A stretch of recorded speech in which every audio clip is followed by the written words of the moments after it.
I need police immediately.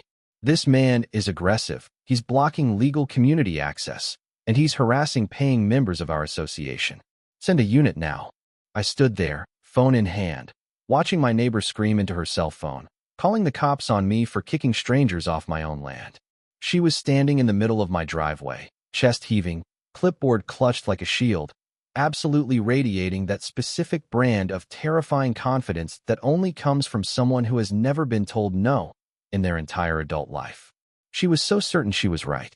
She was so convinced that she had the authority to turn my front yard into a public park. But here's the thing she didn't realize, the one tiny detail that was about to turn her entire world into a smoking crater. Those guests she was defending, they had just handed me a receipt. And the moment she hit send on that 911 call, she didn't realize it, but she was essentially handcuffing herself. It's funny how that works, isn't it? Sometimes the most arrogant people are the ones who dig their own graves with the most enthusiasm. To understand how I ended up in a standoff with a frantic woman and 12 confused strangers holding coolers, you have to understand what this cabin meant to me. It wasn't just a piece of real estate. Inheriting my great-aunt Sarah's lakefront property was supposed to be the closing of a painful chapter and the start of a quiet one. 3 years ago, depression had pretty much dismantled my life, cost me my job, strained my relationships, left me feeling like I was drowning on dry land.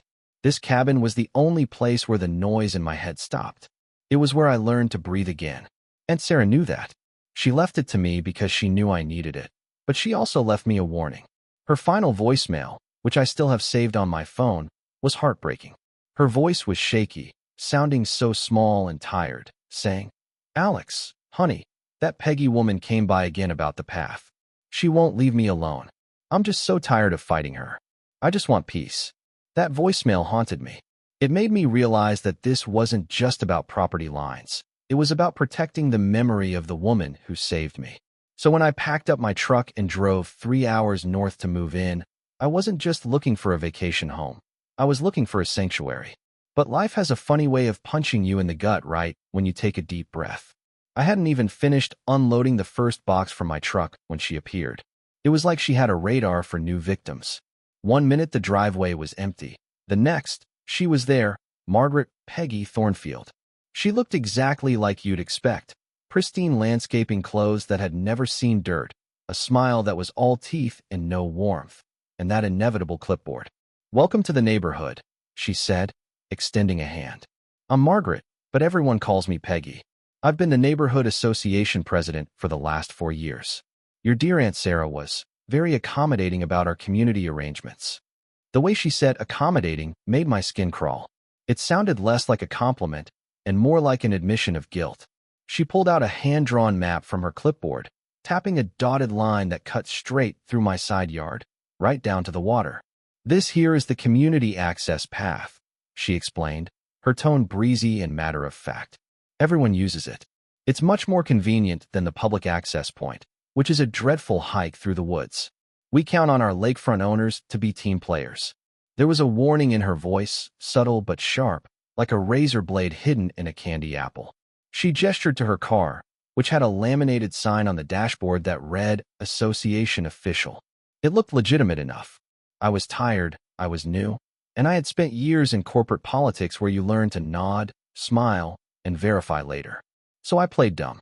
I told her I'd look into it once I was settled. "Of course, dear," she said, her eyes instantly losing that fake warmth.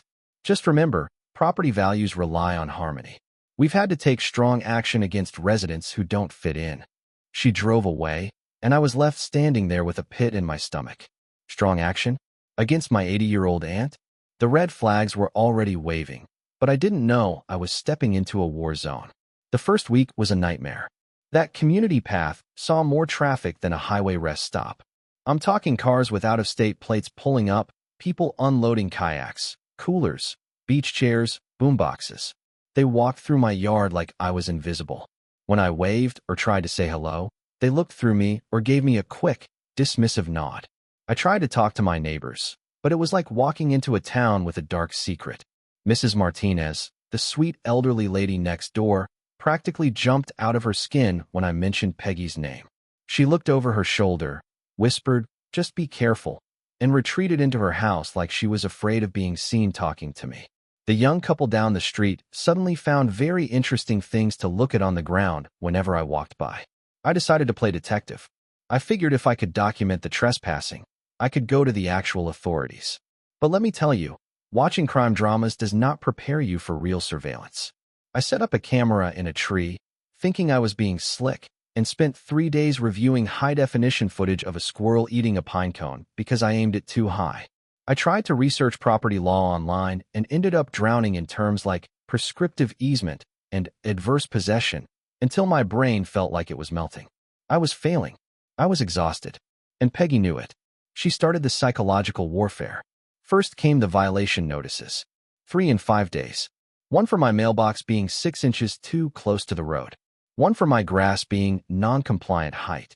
One for my patio furniture not being in harmony with community aesthetics. Each one came with a threat of a $150 fine. Then came the social media posts. I joined the neighborhood Facebook group and saw Peggy posting vague, passive-aggressive updates about new residents with hostile attitudes and preserving our traditions against outsiders. She was isolating me. She was painting me as the villain before I even had a chance to introduce myself. But then I got lucky. Pure dumb luck. I was down by the water, trying to fix the latch on the boathouse, when I dropped a screw in the tall grass near the property line. I bent down to find it, and saw something tucked behind a thick bush. It was a sign. Not a rusty old no trespassing sign, but a professional, weatherproof, laminated sign attached to a metal stake. It read, Premium Lake Access. $45 per day. Cash or app payment accepted. No camping. Max 6 hours. Contact management for booking.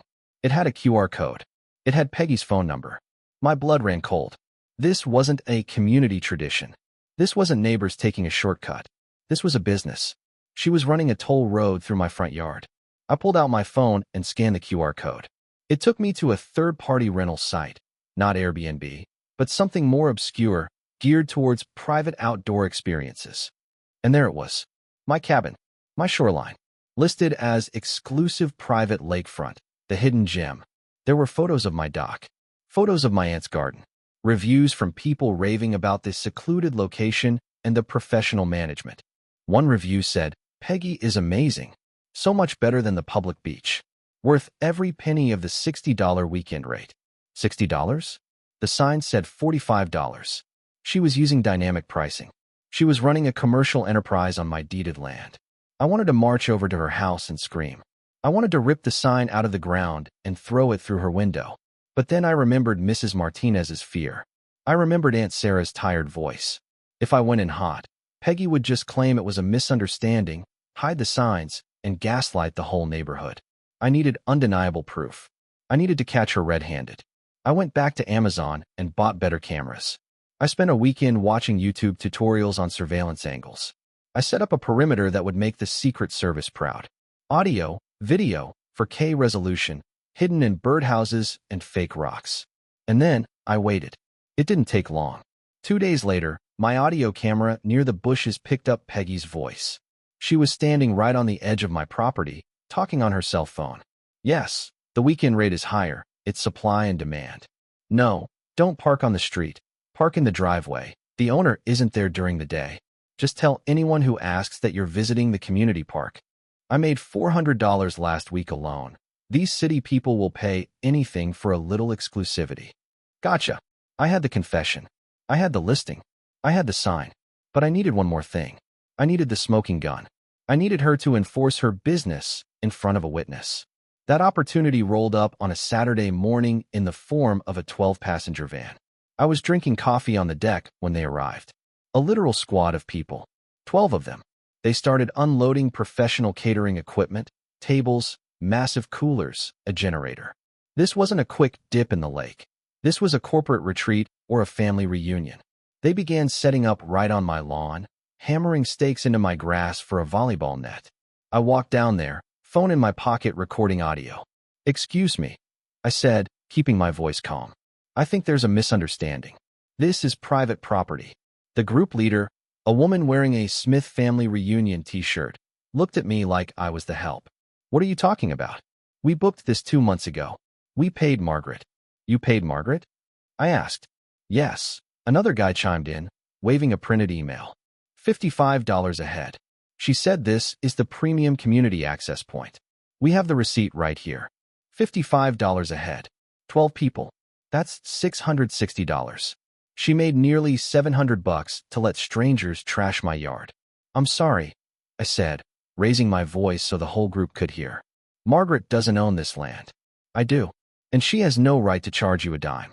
You've been scammed. The mood shifted instantly. The Smith family didn't get mad at me. They got confused, then angry. They started pulling out phones. I called her, the woman said. She said she's the association president. Call her now, I said. Tell her to come down here.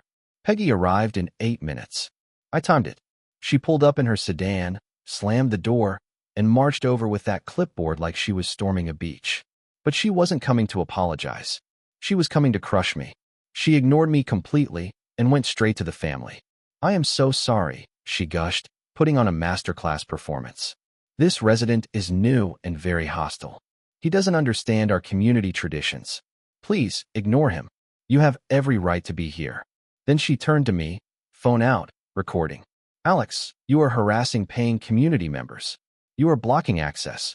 I am documenting this for the legal file. She was doubling down. She was so arrogant, so high on her own supply, that she thought she could bully me off my own land in front of 12 witnesses. Peggy, I said, holding up my phone. These people say they paid you. Is that true? They paid a maintenance fee, she shrieked. For the upkeep of the path. It is standard procedure. Show me the bylaws, I said. Show me the bank account. That's when she snapped. She realized she was losing control of the room. The family was looking at her, looking at me, looking at their receipts. She needed a nuclear option. She needed to re-establish dominance. So she dialed 911. I need police immediately. She screamed into the phone, glaring at me with pure hatred. This man is blocking access. He is aggressive. He is threatening a family. I stood there and let her do it. I let her dig the hole deeper. Because I knew something she didn't.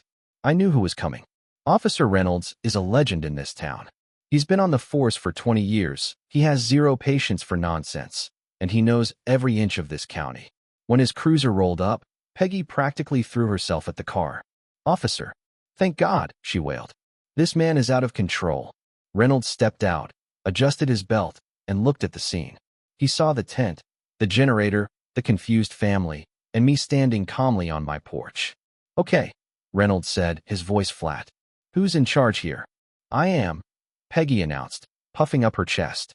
Margaret Thornfield, association president. This is an authorized community gathering, and this resident is trespassing on community rights. Reynolds looked at her. Ma'am, you're charging admission? It is a maintenance contribution, she insisted. Reynolds turned to the family. Did you folks pay a contribution, or did you pay a fee? The reunion organizer stepped forward. She was done with the drama. She handed Reynolds a piece of paper. We paid a rental fee. Here's the invoice. Lakeview Management Services. It says private rental, $660. Reynolds looked at the invoice. Then he looked at Peggy. Ma'am, do you have a business license for this commercial activity in a residential zone? It's an association matter, she stammered, the color draining from her face. Right, Reynolds said. Let me just check on that association. He walked back to his cruiser and picked up the radio. We stood there in silence. The wind rustled the trees. Peggy was tapping her foot, looking nervous for the first time. Dispatch, Reynolds said, loud enough for us to hear. Run a check on the Lakeview Neighborhood Association. Verify current officers. A minute passed. It felt like an hour. Then the radio crackled back. Unit 4. Records show Lakeview Association is active. President is listed as James Thompson. Secretary is Linda Fry. No listing for a Margaret Thornfield. The silence that followed was heavy. The kind of silence that happens right before a building collapses. That's a mistake. Peggy yelled, her voice cracking. James has been sick. I took over. It was an emergency election. Reynolds walked back over. He wasn't looking at her like a concerned citizen anymore. He was looking at her like a suspect. Ma'am, he said, are you impersonating an officer of an HOA to collect fraudulent fees? No. I am the president, she screamed. James abandoned us. Someone had to lead. Officer, I stepped forward. I have something you need to hear. I played the audio from the bushes. The recording of her on the phone. I made $400 last week. Tell them you're visiting the park. Peggy froze. Her mouth opened and closed like a fish on a dock. The family reunion organizer gasped. You scammed us, she said, stepping toward Peggy. You told us you owned this land. Reynolds turned to Peggy. Ma'am, I'm going to need you to come down to the station. We have some questions about fraud, operating a business without a license, and, frankly, a whole lot of theft. You can't arrest me, she shrieked, backing away. I am the pillar of this community. Without me, this neighborhood falls apart. I am protecting property values. But the handcuffs came out anyway. As Reynolds led her to the car, she was still screaming. She was yelling about how I was an outsider, how the family was ungrateful, how the system was rigged. She never once admitted she was wrong. Even as they put her in the back seat, she was issuing orders. But the story didn't end with an arrest. That was just the tip of the iceberg. The investigation that followed was like pulling a loose thread on a cheap sweater. The whole thing unraveled. It turned out Peggy hadn't been president for 2 years. She lost the election to James Thompson, but when James got sick and took a leave of absence, she just didn't tell anyone. She kept the keys, kept the login to the website, and kept pretending. And the money? Oh, it was bad. Police found a separate bank account under Lakeview Management. She had funneled over $8,000 into it in 18 months. But it got darker. This wasn't just about greed, it was predatory. We found out she had targeted Mrs. Martinez specifically. Mrs. Martinez's husband had dementia in his final years. Peggy had gone over there and convinced him to sign a document granting an easement through their property too. She bullied a dying man to expand her illegal business. She targeted a young family down the street who had a disabled son. She fined them $200 because their wheelchair ramp didn't match the color scheme of the house. It was a fake fine. She pocketed the money. She fined a Hispanic family integration fees when they moved in. Integration fees. Just typing that makes me want to punch a wall. She was charging people for existing while not being exactly like her. When these stories came out, the neighborhood didn't just turn on her, they erupted. The people who had defended her, who thought she was just zealous, realized they had been protecting a monster. Mrs. Martinez, bless her heart, finally spoke up at a community meeting. She stood up, shaking, and told everyone what Peggy did to her husband. That broke the dam. Everyone started sharing their stories. The fines for pride flags, the harassment of single mothers, the bullying of the elderly. Peggy pled out. Her lawyer told her she didn't have a prayer in court. She got 18 months of probation, 240 hours of community service, cleaning the public parks she hated so much, and she was ordered to pay over $13,000 in restitution. She had to sell her house to pay the debts. The court seized the assets.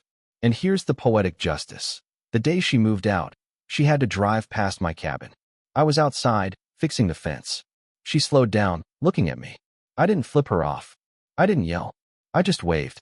A nice, neighborly wave. She looked away and sped off. The neighborhood is different now. It's quiet. Real quiet. The path through my yard is overgrown again. The grass has recovered. James Thompson is back as president, and the first thing he did was open the books and show everyone exactly where the money goes. Transparency.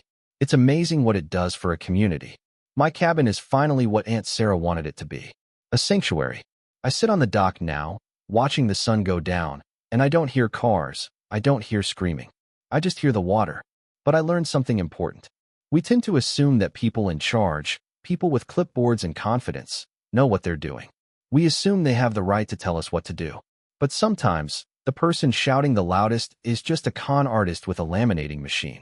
So, I want to ask you guys, have you ever had a neighbor who acted like they owned the place? Did you ever suspect someone in charge was faking it? What would you have done if you found a sign renting out your backyard?